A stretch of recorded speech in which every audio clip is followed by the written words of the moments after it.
Первым к микрофону вышел общественный деятель, ветеран Отечественной войны народа Абхазии Ахрабжаня. Он сразу обозначил это мероприятие как мирную акцию протеста против действий властей и нарушения конституционных прав и свобод граждан. Случилось беспрецедентное за всю послевоенную историю Абхазии. Помимо того, что были нарушены правовые аспекты в отношении людей, которым мы все обязаны, собственно говоря, существованием нашего нового независимого государства, в отношении наших ветеранов было применено неадекватное применение силы, которое невозможно объяснить с моральной и с идеологической точки зрения. Мне кажется, что все здравомыслящие люди Абхазии, все, кто любит Абхазию и кто хотят ей хорошего и процветающего будущего, солидарны с этой точкой зрения. Вот сейчас получилось так, что часть нашего общества стоит здесь, а часть нашего общества, разделенная парком Баграта-Щинкуба, находится буквально в 200 метрах. Но я вас уверяю, что все, которые находятся здесь, и подавляющее большинство, которые находятся по ту сторону парка, едины в этом мнении. Поэтому я считаю, что мы проводим объединенный митинг. И мы сегодня обращаемся ко всем, к тем, кто стоит здесь, к тем, кто стоит по ту сторону парка, кто смотрит нас в прямом эфире, благодаря журналистам, и кто будет это смотреть на телевидении. Наше обращение ко всем. Мы думаем о будущем Абхазии. Мне очень приятно видеть здесь много молодых людей. Я надеюсь, они тоже выскажутся. Еще раз спасибо вам за то, что вы пришли. Ахрабжаня передал слово ветерану войны, представителю села Адюбжа Валерию Ман. Он в своем выступлении отметил, что до сих пор никто со стороны государства не смог дать правильную оценку инциденту на набережной 30 сентября. Это неправильная оценка сегодня нас вывела на площадь. Если бы глава государства, как было достойно главы государства, решил бы вовремя вопрос, решил бы, как подобается командующему всеми войсками, к сожалению, он на сегодняшний день является таковым, всех этих эксцессов не было бы. И поэтому то, что он своим решением заново назначил министром МВД, это говорит о том, что у нас нету главы государства, нету президента. У нас обезглавлено наше государство тем, что от своим поведением за главу государства решают другие люди, он просто выражает, выносит это на людей. Вот как это можно понимать. То, что в инциденте все это произошло с прямым участием самого Дмитрия Дбар, это всем ясно. В таком инциденте нужно было просто-напросто сказать два слова ветеранам, и все было бы нормально. И все бы разъехались по домам, но нет.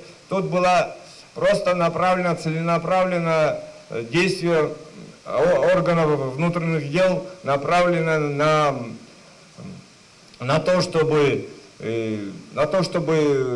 подавить, как говорится, от мысли Гарика Кокая, не дать ему дальше разговаривать, который вот с момента тамышских вот этих сходов, что шло, и вот наконец 30-го она вылилась вот такое избиение 30 сентября.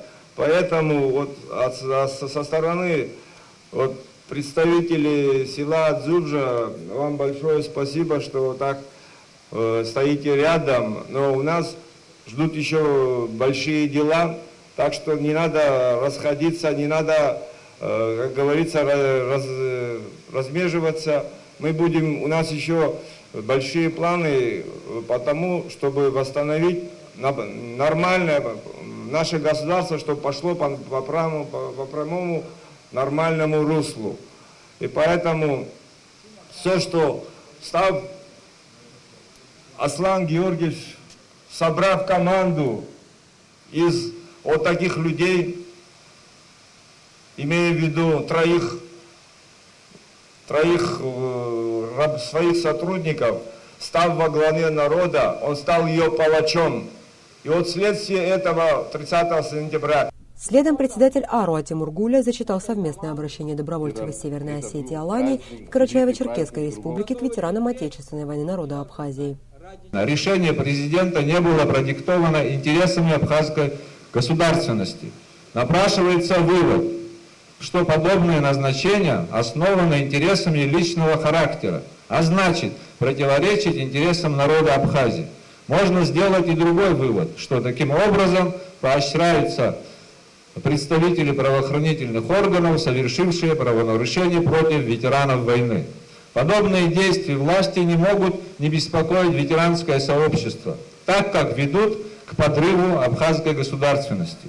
Мы, добровольцы Отечественной войны народа Абхазии из Северной Осетии, Алания и Карачаево-Черкесии, выражаем поддержку общественности и ветеранскому сообществу Абхазии в проведении стремлений отстоять законность и справедливость и осуждаем любые действия, противоречащие интересам абхазского государства. Председатель Союза ветеранов добровольцев Алания Сергей Михайлович Дудев и председатель Союза добровольцев Карачаево-Черкесии Мурат Алексеевич Жиров. Председатель общественной организации Айтгларакан Кварча также начал свое выступление с отсылки к соседнему собранию сторонников власти у администрации президента. Я даже случай один расскажу. Моя родственница, 75 лет, старушка, ученица, ее привезли. Насильно сказали, или поедешь, или с работы сними. Тогда где логика вчерашнего или позавчерашнего выступления, обращения к народу президента, где он призывал не собираться людей в связи с пандемией? Да он же так наших всех старушек и стариков убьет. Он там собрал их, сделал живым щитом, и сегодня, когда они разойдутся, половина они начнут умирать. А так как у нас медицина на высшем уровне, у нас понятно, что мы этих стариков, наверное, половину уже не спасем. Но это был для него живой щит на сегодняшний день. Теперь касаемо самой ситуации. Мы вчера в парламенте, наверное, объемно все объяснили свою позицию с Садгуром Эмирановичем и Тимуром Лёсиковичем. В двух словах еще раз вернусь. Мы все сделали, мы ходили, мы через свои принципы переступили, через свою гордыню переступили, ради того, чтобы сохранить мир и взаимопонимание. Мы позавчера еще должны были встретиться с президентом в 6 часов. Это было обговорено. Какие-то мы предложения очень, я думаю, всем устраивающие предложения собирались сделать. Сейчас не буду это обобщать. Но, несмотря на все это, зная, что мы придем, зная, что мы имели какие-то предложения, а не какие-то, а реальные предложения по выходу из этого кризиса, некие люди, видимо, более важнее, чем мы, более уважаемые, чем мы, убедили президента нашего сделать иначе. Знаете, что когда делаешь такие шаги, наверное, надо думать не только о своих сторонниках. Он же не президент сторонников Бжаги, он президент всей страны. Видимо, они свое призвание до сих пор не поняли. Следом слово предоставили председателю Народной партии Абхазии Якубу Лакоба. Но то, что выстрел был неправомерен, это факт. И то, что Какай повел себя не совсем лучшим образом в диалоге с министром, факт. Мало того, это действие спровоцировало жестокое избиение ветеранов и скандал вокруг него. Диалог превратился в потасовку, переросшую в драку, а затем в избиение людей. И то, что реакция на выстрел была неадекватной, министра, со стороны министра и его подчиненных, тоже факт. Реакция на выстрел была неадекватной. И сами ответные действия на это министра и его подчиненных непрофессиональны. Более того, они сопряжены с преступлением, признаки которого налицо, и несовместимы с пребыванием министра в столь высокой должности. От имени молодежи перед собравшимися выступил Саид Тарба. Сегодня забыть, что такое честь ветерана, Я думаю, это позорно. Мы не имеем права допускать таких ошибок. Хочу сказать, произошедшее 30 сентября для меня, честно, стало раной в сердце. И смотря на этих людей, которые стоят сегодня позади меня, я думаю, им еще больнее. Ребята, хочу сказать так. Сегодня и там стоят братья наши, но неужели вы, наши старшие, шли на эту войну, каждый по-разному? Я думаю, нет. Я думаю, у вас в сердце, в голове было одно – отстоять, добиться правды, независимости. И сегодня перечеркнуть такими поступками мы не имеем права. Председатель Абхазского народного движения Атгур Ардзинба сделал акцент в своем выступлении на действиях властей по ограждению правительственного комплекса страны и подверг критике деятельность главы государства. Что заставляет Аслана Георгиевича Бжания, главу Абхазского государства, избранного большинством наших сограждан, ограждаться от своего же собственного народа высоким железным забором, который пригвоздили уже к асфальту? Этот асфальт тоже испортили. Что это такое? Почему так происходит? Почему глава государства не смог урегулировать этот конфликт сам? Потому что глава государства, который уже почти 2 года у власти, не выполняет и не собирается выполнять ни одного своего предвыборного обещания. Он не делает ничего, за что беспощадно критиковал прошлую власть. Он не меняет жизнь простых граждан к лучшему. С приходом этой команды жизнь простых граждан, учителей, которых сегодня сюда привезли, медработников, сотрудников той же милиции не стало лучше. Говорят о повышении заработной платы. Но мы же знаем, что это повышение связано с договором 2014 года, и оно никак не связано с приходом или уходом Аслана Бжани. Что беспокоит нас всех? То, что Аслан Георгиевич Бжани и этот инцидент, произошедший, вопиющий инцидент, который произошел 30 сентября в день нашей Святой Победы, он еще раз продемонстрировал нам всем, гражданам Абхазии, что, выбирая между своим узким кругом единомышленников, я не хочу говорить слово поддельников, он выбирает не народ Абхазии, а их. Депутат Гарри Кукай, один из участников инцидента 30 сентября, напомнил, что с самого начала выражал раскаяние в своем административном правонарушении и отметил, что связывает сам инцидент со своей политической деятельностью. Весь негатив ко мне выражался это не только в тот день, а еще до этого. И в Тамышах то, что происходило, может, не всем известно. Меня вызвали в село Тамыш с вопросами, с провокациями.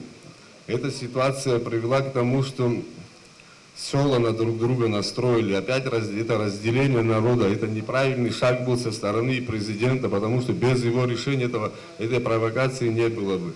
Говорят, что нету показаний. Все показания прокуратуры лежат, но они не хотят их видеть. В итоге пришло к тому, что спустя месяц президент отмалчивался и принял решение назначить его, не поговорив, не постаравшись решить этот вопрос в таком русле, чтобы обе стороны устраивало. Хотя он первый день не обещал, что он примет обязательно решение, которое удовлетворит ветеранов в первую очередь. Но этого не произошло. Наверное, у него на это сил не хватает, потому что на него тоже оказывается давление сторонников. Это тоже видно. Может, он сам и пришел бы к мнению правильному, но у него нет сил, так как он находится под влиянием своих сторонников, и они делают то, что им выгодно. Законы республики должны быть равны для всех. С этого начал свое выступление ветеран войны Вианор Ашпа. Я как командир бывших не имею права поднять руку на кого-то либо. Также и сотрудники высших органов власти, они должны быть и врачами, и психологами, и другими. Они должны были всего лишь их задержать. Есть много способов, чтобы нарушителя наказать. Это первое. За нарушение, за превышение должностного, оскорбление должностного лица и ряд других. В принципе, когда это не было совершено, я считаю, что было нарушение прав гражданина Республики Абхазия. Мы говорим о ветеранах, а мы почему не говорим о гражданах Республики Абхазия, о молодежи, о старших, младших? Сегодня даже как-то стала традицией, если большая фамилия, значит, его нельзя трогать. А почему так? Вот. Почему к этому вопросу мы подходим? Сегодня гарант Конституции, который принявший в большинстве народом избранный президент Республики Абхазия, он принял присягу защищать свой народ, права человека, Конституции, закона. Но сегодня, вчера я это не заметил, в принципе, он принял одностороннюю, в принципе, поддержку односторонних непосредственно своих оппозиционных сил. Я, наверное, думаю, что господин президент Республики Абхазия, он, наверное, уже глава государства, а не глава оппозиции. Вот. Я очень возмущен. Я сегодня не чувствую себя ветераном, не чувствую героем Абхазии. И завтра, День Победы, который у нас есть, который сейчас 30 сентября, как встретит, как ее выходит. И сегодня даже желание появилось, что мою награду, которую вручило государство, она вручила мой народ, мои друзья, я хочу ее сложить. Перед тем, как зачитать резолюцию, Ахрабжани отметил, что все претензии, звучавшие на митинге, направлены в адрес руководства МВД, а не рядовых сотрудников. Единственным способом стабилизации ситуации, возвращения ее в правовые рамки по-прежнему является отставка министра 2 и справедливое разрешение инцидента. Если президент и дальше во главу угла будет ставить не вопросы законности и справедливости, а свои личные политические договоренности, будет и дальше идти на резкое обострение внутриполитической ситуации, вся ответственность за эскалацию напряженности в обществе целиком и полностью ляжет на него. Призываем все общественно-политические силы страны в этот непростой для нас час объединиться в преддверии парламентских выборов для защиты интересов будущего Абхазии. Затем была определена делегация из числа участников мирного протеста, которая отправилась на переговоры в администрацию президента. Элеонора Гилаян, Саид Айба, Торник Амичба, Абаза ТВ.